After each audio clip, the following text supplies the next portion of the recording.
बात बहुत पुरानी है। ईसा से 326 वर्ष पूर्व, यानी आज से 2314 वर्ष पहले की, जब सिकंदर और पोरस का ऐतिहासिक युद्ध अपनी चरम सीमा पर था। पोरस का रण कौशल सिकंदर की सेना पर भारी पड़ रहा था, क्योंकि पोरस ने इस युद्ध में हाथियों का उपयोग किया और इस कारण यूनानी सैनिकों को पीछे हटना पड़ा था। इतिहास में ऐसा कहीं भी लिखा नहीं मिलता, परंतु ऐसा कहा जाता है कि उस वक्त सिकंदर ने एक ऐसे खतरनाक साधन का प्रयोग किया जिसका कोई काट नहीं था और जो अकेले ही हारी बाजी को जीत में बदल सकता था। और यह खतरनाक साधन था एक रहस्यमय रोमन सैन्य जिसमें असीम शक्ति थी, गजब की ताकत। और कहते हैं कि उसकी ताकत का स्रोत था उसका टोप, जो किसी सूफी ने उसको उपहार स्वरूप दिया था। इतिहास गवाह है कि पोरस की हार उसके हाथियों के भड़कने के कारण हुई, और उन हाथियों के भड़कने का कारण था वह रहस्यमय सैनिक और उसका रहस्यमय टोप। और जहां तक मेरा ख्याल है, यही वह टोप है, समझे? वाह, यह तो हमारे म्यूजियम की सबसे नायाब चीज होगी। इसको तो म्यूजियम मैं ही पहुंचाऊंगा। मेरे अलावा और कोई इसको म्यूजियम तक नहीं ले जा पाएगा। इनको हवा भी नहीं लगेगी कि यह टोप कब और कैसे म्यूजियम पहुंच गया। जी हाँ, सिंधु घाटी के खंडरों में खड़े यह चारों व्यक्ति कुंदनपुर म्यूजियम के डिप्टी डायरेक्टर्स हैं और चारों यहाँ जानते हैं कि जो भी यह टोप म्यूजियम तक पहुँचाएगा, मेयर साहब अगला म्यूजियम डायरेक्टर उसी को बनाएंगे। और इस प्रकार यह कहानी प्रारंभ हुई जिसने पूरे कुंदनपुर को हिला कर रख दिया। शुरुआत तिवारी जी ने करी। जहां तक मेरा ख्याल है, इस रोमन टोप की सुरक्षा जरूरी है, वरना इसके साथ ही मेरा डायरेक्टर बनने का चांस भी उड़न छू हो जाएगा। वैसे भी मुझको बाकी तीनों की नीयत पर शक है, लेकिन अब कोई फिक्र नहीं। अब यह फंदा मेरे रोमन टोप की रखवाली करेगा। मैं चैन की नींद सो सकूंगा। इधर तिवारी जी की पलकें मूंदी और उधर श्रीवास्तव बाबू ने तिवारी जी के टेंट में प्रवेश किया। वाह, इतनी आसानी से काम हो गया। अब ये रोमन टोप मेरा है। इससे पहले कि कोई जगह मैं रातों रात रफू चक्कर। पर खान साहब भी घात लगाए बैठे थे और अब रोमन टोप खान साहब के हाथ में था। रफू चक्कर होगा। अरे अब अपनी खोपड़ी को रफू कराता फिरेगा श्रीवास्तव।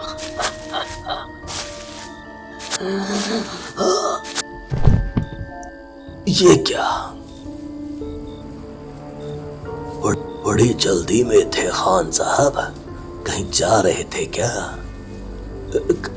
कहीं नहीं डिसूजा भैया, अरे मुझे जल्दी से बाहर निकालो। कहीं किसी सांप वाप ने काट लिया तो मेरी यहीं पर कब्र बन जाएगी। अरे मारे तुम्हारे दुश्मन।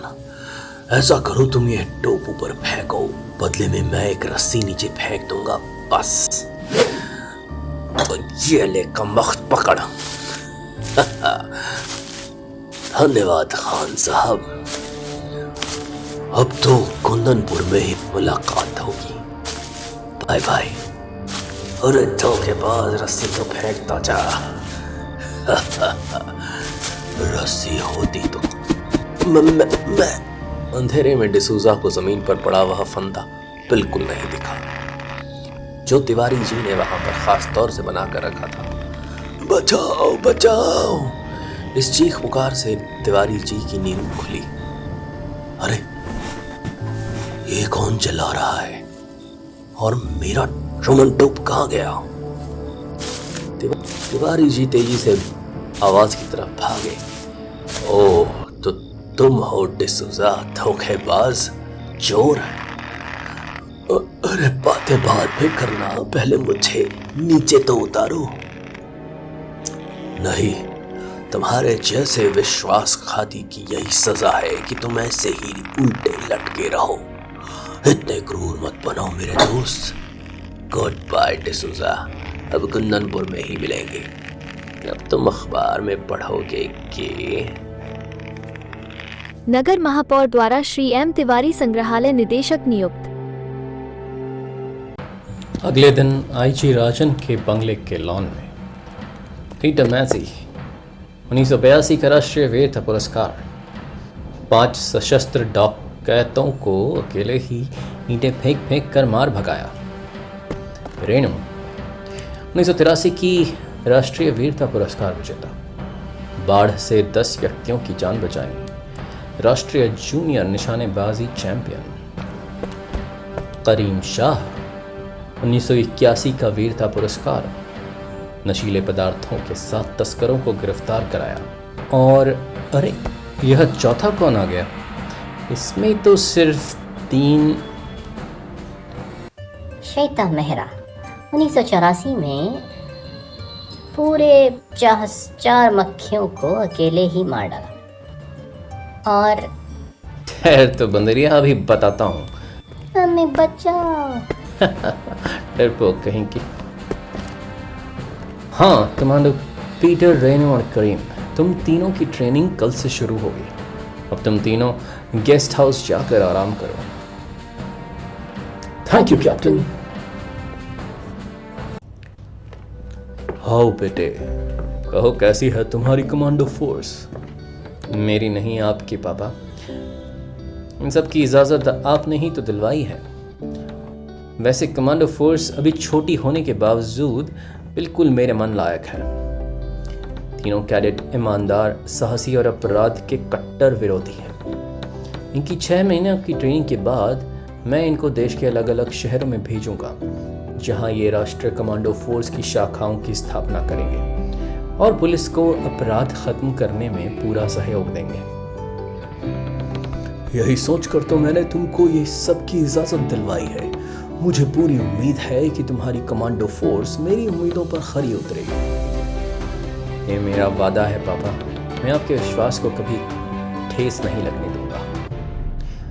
उसी वक्त कुंदनपुर के 3 अलग अलग हिस्सों में नफरत का सागर उफान भर रहा था।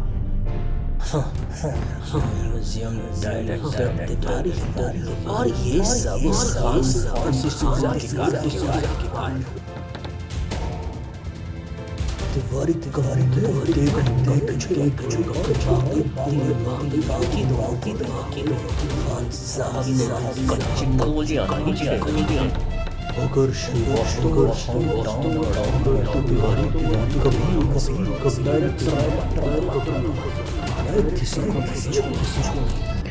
और उसी रात जब घड़ी की सुइयां 1 बजने का इशारा कर रही थी, कुंदनपुर म्यूजियम में एक साया व्यस्त था। ये रही एक रोमन पोशाक, इससे इफेक्ट और जोरदार आएगा। और ये रहा मेरा प्यारा रोमन टोप। 2 हाथ टोप उठाने के लिए बढ़े, परंतु रोमन टोप छूते ही एक अलार्म बज उठा। ये क्या? पलक झपकते ही सतर्क म्यूजियम गार्ड कमरे की तरफ भागे। कमरा अंदर से बंद है, दरवाजा तोड़ दो। परंतु कमरे में घुसते ही वे एक क्षण के लिए हक्के बक्के रह गए। एक आश्चर्यजनक दृश्य उनकी आंखों के सामने था। रोमन सैनिक बने उस व्यक्ति ने इसका पूरा फायदा उठाया। इतनी ताकत यकीन नहीं होता। रोमन सैनिक ने म्यूजियम की तरफ मचा दी। म्यूजियम का मजबूत मुख्य द्वार भी रोमन सैनिक की ताकत के आगे बेबस था। वो सड़क पर आकर एक क्षण को रुका। सामने से एक कार आ रही थी। ये क्या है?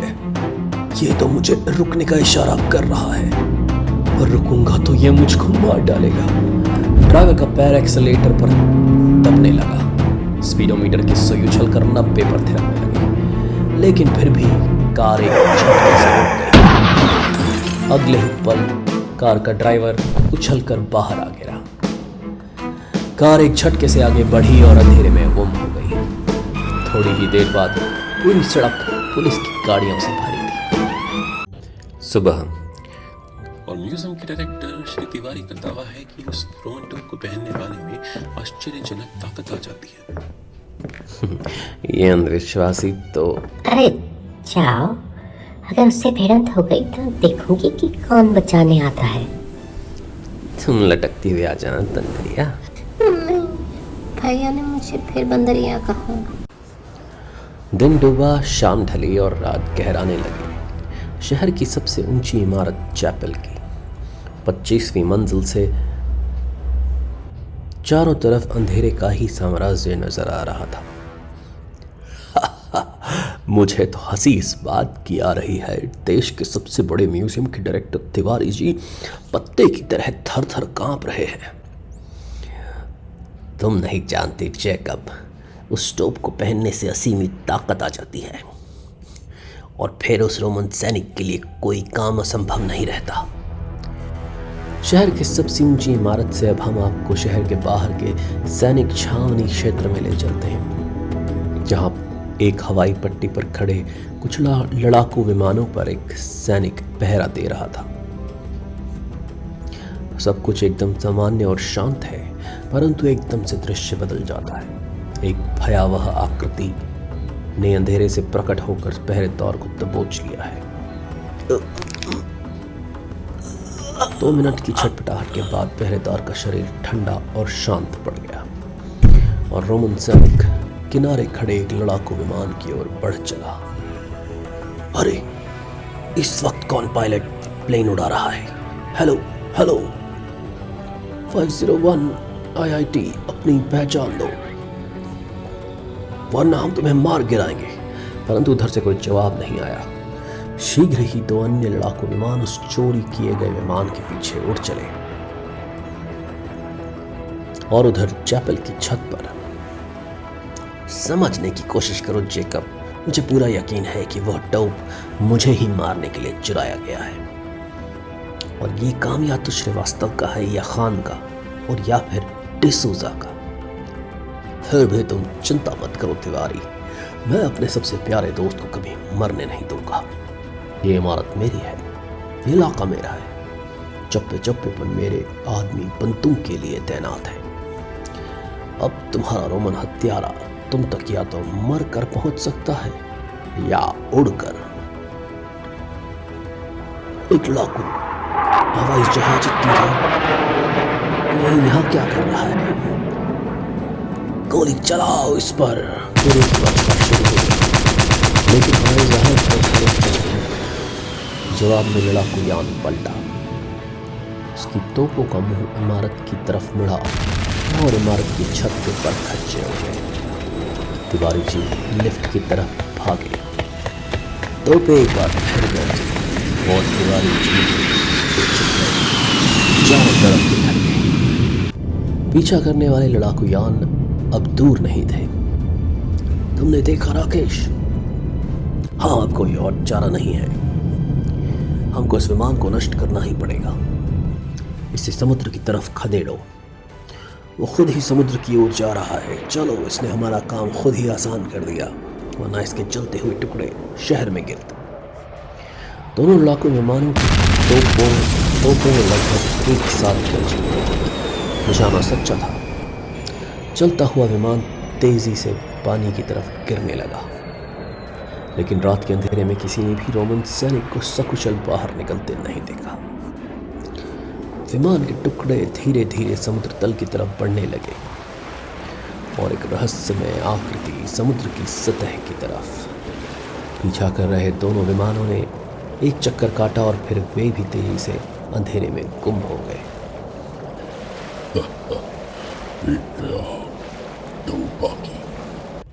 अगले दिन मैं अब भी कहता हूँ आईजी साहब कि वह रोमन हत्यारा मरा नहीं। वह ऐसे मामूली हादसे में मर ही नहीं सकता। मामूली? आप ऐसे एक्सीडेंट को मामूली कह रहे हैं? खैर मिस्टर डिसूजा, मैं कोई ठोस खबर मिलने तक आपको एक अंगरक्षक दे सकता हूँ। यही चाहते हैं ना आप? जी हाँ आईजी साहब, मैं जानता था कि आप मेरी जान खतरे में नहीं पड़ने देंगे। वैसे मेरा अंगरक्षक कौन होगा?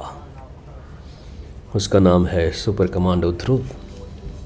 और थोड़ी देर बाद जब डिसूजा पुलिस हेडक्वार्टर से बाहर निकला तो उसके चेहरे पर निश्चिंतता तैर रही थी। आधे घंटे बाद उसकी कार शहर के बाहर पेड़ों के बीच बने एक केबिन की तरफ बढ़ रही थी।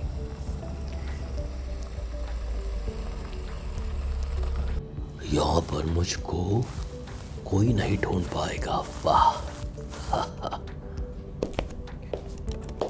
और उसने केबिन का दरवाज़ा खोला। आइए डिसूजा साहब। कौन हो तुम? अंदर कैसे आए? मेरा नाम ध्रुव है मिस्टर डिसूजा, सुपर कमांडो ध्रुव। आईजी साहब ने मुझको आपकी सुरक्षा के लिए नियुक्त किया है। तुमको तुम मेरी रक्षा करोगे? अरे तुम्हारे जैसे बच्चे की रक्षा तो उल्टे मुझे ही करनी पड़ेगी। मैं आपकी शंकाओं का कारण समझ रहा हूँ मिस्टर डिसूजा, लेकिन आप निश्चिंत रहिए, वक्त आने पर मैं आपको धोखा नहीं दूंगा। छोटा मुंह और बड़ी बात। खैर, मैंने ऐसे ही वक्त के लिए रिवॉल्वर संभाल के रखा था। बहुत खूब, पर इसकी ज़रूरत आपको नहीं पड़ेगी मेरे रहते। लेकिन एक बात तो बताइए, आपके अलावा श्रीवास्तव बाबू और खान साहब पुलिस के पास क्यों नहीं आए? क्योंकि या तो वे बहुत चालाक हैं या फिर बहुत बेवकूफ, और उन दोनों में से ही एक तो खुद ही रोमन हत्यारा है। उसको क्या फिक्र?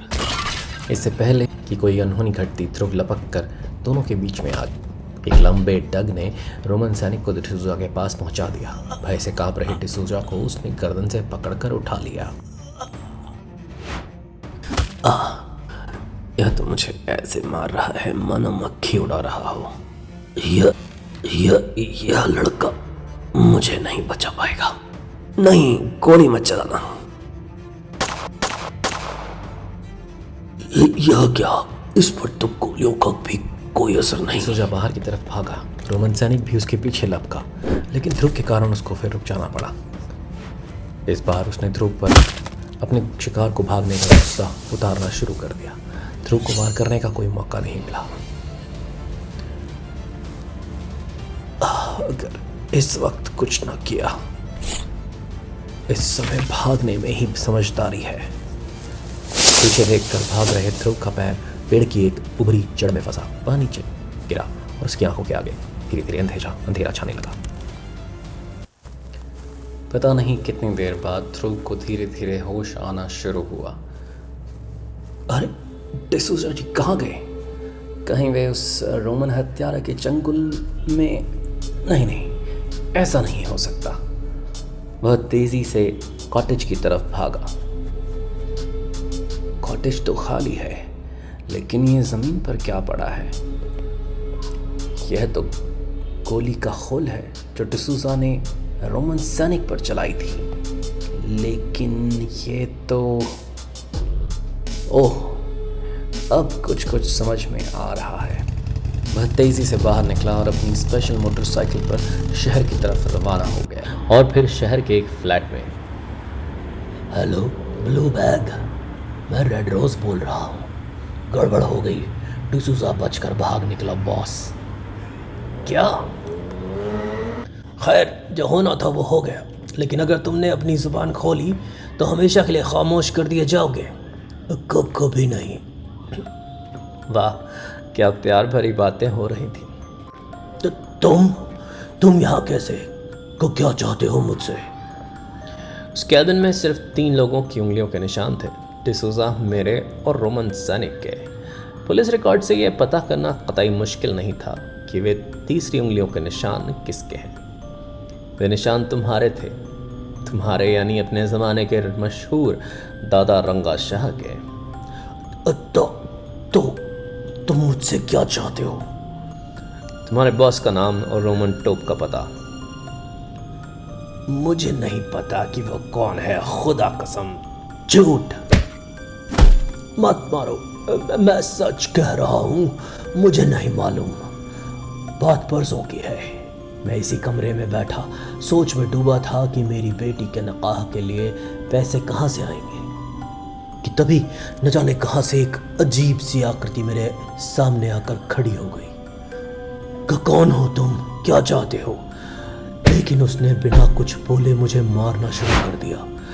उसका एक एक हाथ 100-100 किलो के हथौड़ों की तरह पड़ रहा था। फिर वो रुका और बोला, रंगा शाह, ये पिटाई सिर्फ एक नमूना थी। अगर तुमने मेरी बात नहीं मानी तो अंजाम खुद ही समझ सकते हो, और अगर मान गए तो बेटी की शादी आराम से कर सकोगे। मरता क्या ना करता मैं उसकी बात मान गया। मेरे हाँ कहते ही उसने मुझे कस कर एक छापड़ मारा और मैं बेहोश हो गया। जब मुझे होश आया तो मेज पर एक चिट्ठी और वही रोमन टोप और पोशाक रखी थी। ये रही वह चिट्ठी।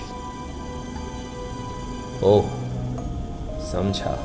लेकिन फिर डिसूजा का क्या हुआ? वो पूरा प्लान फेल हो गया। तुम्हारे बेहोश हो जाने के बाद मैंने डिसूजा को बहुत ढूंढा, पर वो मुझको कहीं नहीं मिला। तब मैंने सोचा कि क्यों ना मैं ही इस जादुई पोशाक को लेकर उड़न छू हो जाऊं, पर मैं ये नहीं जानता था कि वह शैतान मुझ पर नजर रखे हुए था। जैसे ही मैं अपने फ्लैट में घुसा, मेरे सर पर पीछे से एक जोरदार वार हुआ, और जब मुझको होश आया तो ना तो वहां कोई पोशाक था या टोप था और ना ही कोई पैसा। शायद तुम सच बोल रहे हो, पर इतना काम तो तुम्हारा ब्लू बैग खुद भी कर सकता था। सवाल यह है कि उसने तुमको क्यों भेजा। उसी वक्त श्रीवास्तव बाबू के घर में। हेलो, हाँ खान, तुम कहाँ से बोल रहे हो? मैं पर्ल हार्बर पर समुद्र में खड़ी एक मोटर बोट से बोल रहा हूँ। हाँ, तुरंत पर्ल हार्बर आ जाओ। मुझे तुमसे बहुत ज़रूरी बात करनी है रोमन टोप के विषय में। अभी आता हूँ प्यारे खान, अभी। एक तरफ ध्रुव अपनी मोटरसाइकिल पर पूरे शहर में लापता डिसूजा को ढूंढ रहा था, और दूसरी तरफ श्रीवास्तव बाबू अपनी कार में पर्ल हार्बर की तरफ बढ़ रहे थे। खान साहब को भी बेसब्री से इंतजार था। यहां से मुझको दूर दूर तक दिखाई दे रहा है आज वो श्रीवास्तव का बच्चा नहीं बचेगा। तिवारी मर चुका है, डिसूजा पर हमला हो चुका है। मैं रोमन सैनिक नहीं हूं। अब सिर्फ वो कमीना श्रीवास्तव ही रोमन सैनिक हो सकता है। आज मैं इस पाप को दुनिया से हमेशा के लिए खत्म कर दूंगा, हमेशा के लिए। तो तुम आ गए, अब तुम नहीं बचोगे श्रीवास्तव। जवाब में रोमन सैनिक धीरे से हंसा और उसने अपना पैर कसकर मोटर बोट पर पटका। पूरी मोटर बोट एक तरफ झुक गई। खान साहब संतुलन खोकर डेक पर आ गिरे। पिस्तौल उनके हाथ से छूटकर पानी में जा गिरा। अब खान साहब बेबस थे। मुझे माफ कर दो श्रीवास्तव, मैं तो मजाक कर रहा था। रोमन हत्यारे ने सब कुछ सुना करते हुए खान साहब के पैर पकड़कर उनका सिर पानी में डुबो दिया। थोड़ी देर छटपटाने के बाद खान साहब का बदन ठंडा होकर शांत हो गया। ये भी गया। और मोटर बोट तेजी से किनारे की ओर बढ़ने लगी। लगभग उसी वक्त श्रीवास्तव बाबू के घर में। श्रीवास्तव बाबू के पास कोई फोन आया था साहब। उसी के बाद वे तुरंत पर्ल हार्बर चले गए। Pearl Harbor? ध्रुव एक पल भी नहीं रुका। हवा से बातें करती उसकी स्पेशल मोटरसाइकिल सीधे पर्ल हार्बर पर ही जाकर रुकी।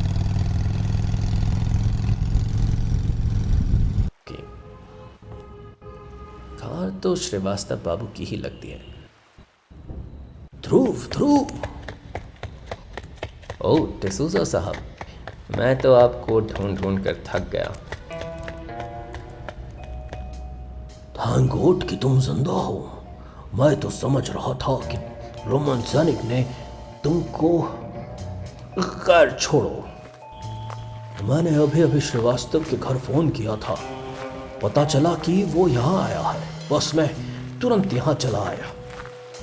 तो आइए, यहाँ पर सिर्फ एक मोटर बोट ही दिख रही है, शायद उसी में कुछ हो। परंतु मोटर बोट में घुसते ही दोनों भौचक्के रह गए। ओह, खान साहब। खान साहब मर चुके हैं। लेकिन ये देखो, उधर आओ ध्रुव। श्रीवास्तव रोमन हत्यारा है। मैं तो ये सोच भी नहीं सकता था। मेरा शक तो खान पर था। उठ कमीने, खेल खत्म हो चुका है। नहीं डिसूजा, खेल तो अब शुरू हुआ है। हाँ, मतलब अब हर चीज शीशे की तरह साफ हो चुकी है। डिसूजा साहब उर्फ रोमन सैनिक। क्या बक रहे हो तुम? नाटक करना बेकार है डिसूजा। मुझको तुम पर तभी शक हो गया था जब मैंने तुम्हारे कॉटेज में वापस जाकर वे जली हुई गोलियां देखी जो तुमने रोमन सैनिक पर चढ़ाई थी। वे गोलियां नकली थी। अपने को शक से बचाने के लिए तुमने रंगा शाह को रोमन हत्यारा बनाया। उसके बाद तुम श्रीवास्तव बाबू और खान साहब की हाथ में रहे। किसी प्रकार तुमको यह पता चल गया कि खान साहब ने श्रीवास्तव बाबू को यहाँ बुलाया है। तुम यहाँ पहले आदम के खान का कत्ल किया और फिर जब श्रीवास्तव बाबू यहाँ आए तो तुमने उनको किसी प्रकार बेहोश कर दिया। अपनी पोशाक उनको पहना दी और बाहर आकर मेरा इंतजार करने लगे। बस क्या सबूत है इस बात का? ये रोमन टोप, मैं शर्त लगा कर कह सकता हूँ कि इस पर हर जगह तुम्हारी उंगलियों के निशान हैं। जो अगर तुम निर्दोष होते तो इस रोमन टोप पर वे निशान कभी ना होते। तुम इतने चालाक हो, अब अपनी मौत से बच लो। डिसूजा के जोरदार वार से ध्रुव कैबिन के अंदर आ गिरा। डिसूजा ने लपक कर कैबिन बाहर से बंद कर दिया। भागने की कोशिश बेकार है डिसूजा। मुझे दरवाज़ा तोड़ने में सिर्फ 2 मिनट लगेंगे और तब तक मैं तुम्हारे लिए तैयार हो जाऊंगा। दरवाज़ा टूटा, मगर तब तक देर हो चुकी थी। ओह, अगर इसने मुझे पकड़ लिया तो मेरा बचना असंभव हो जाएगा। ध्रुव बिना किसी पूर्व चेतावनी के उछला और उसने रोमन सैनिक बने डिसूजा को बेरहमों की तरह मारना शुरू कर दिया और डिसूजा बाहर आकर डेक पर गिरा। लेकिन डिसूजा पर इसका कोई असर नहीं पड़ा। उसके एक ही वार में ध्रुव नीचे आ गिरा। अब मैं तुमको बताऊंगा कि रोमन हत्यारे से उलझने का नतीजा क्या होता है। ध्रुव को अपनी गर्दन की हड्डियां चटकती महसूस हुई। वह समुद्री चिड़िया ध्रुव के घुटते गले से एक हल्की सीटी उगली और अगले ही पल उड़ती चिड़िया विद्युत गति से नीचे उतरी और ध्रुव एक बार फिर आजाद था। ऐसा मौका दोबारा नहीं मिलेगा। ध्रुव ने डेक पर पड़ी लोहे की मोटी चेन उठाई और मेरे ख्याल से यह चेन इसको बांधे रखने के लिए पर्याप्त होगी। लेकिन ध्रुव को तुरंत ही पता चल गया कि उसका ख्याल गलत था। ध्रुव के लिए कोई मौका नहीं था। डिसूजा के हाथ ध्रुव की गर्दन पर कस गए। ध्रुव के पैर हवा में उठ गए और उसका दम घुटने लगा। उसको बेहोशी छाने लगी। लेकिन बेहोशी की हालत में भी ध्रुव के हाथ उठे और डिसूजा के सर पर रखा रोमन टोप ध्रुव के हाथ में आ गया और पल भर में खेल पलट गया। मेरी ताकत कहाँ गई? और ध्रुव के 2 ही वारों में डिसूजा फर्श पर बेहोश पड़ा था। खेल वास्तव में अब खत्म हुआ था। फिर बाद में, वाह ध्रुव, पर इस टोप को पहनने वाले में इतनी ताकत कहाँ से आ जाती थी? जादू से? जादू से नहीं पापा। यह देखिए, इस टोप के अंदरूनी हिस्से में यह छोटी छोटी सुइयां सी उभरी हैं और इन सुइयों पर किसी प्राचीन जड़ी बूटी का लेप है। जब इस टोप को पहना जाता है तो ये सुइयां बहुत हल्के से पहनने वाले के सिर में चुभती हैं और उनके ज़रिए यह रहस्यमय जड़ी बूटी उनके शरीर में प्रवेश कर जाती है। इसी दवाई के प्रभाव से टोप पहनने वाले की ताकत कई गुनी बढ़ जाती है। इस जड़ी बूटी को साफ कर देने के बाद यह रहस्यमय टोप एक साधारण टोप बनकर रह जाएगा। और अब मैं चलता हूँ। आज से मेरी छोटी सी कमांडो फोर्स की ट्रेनिंग शुरू होने वाली है। बेस्ट ऑफ लक बेटे।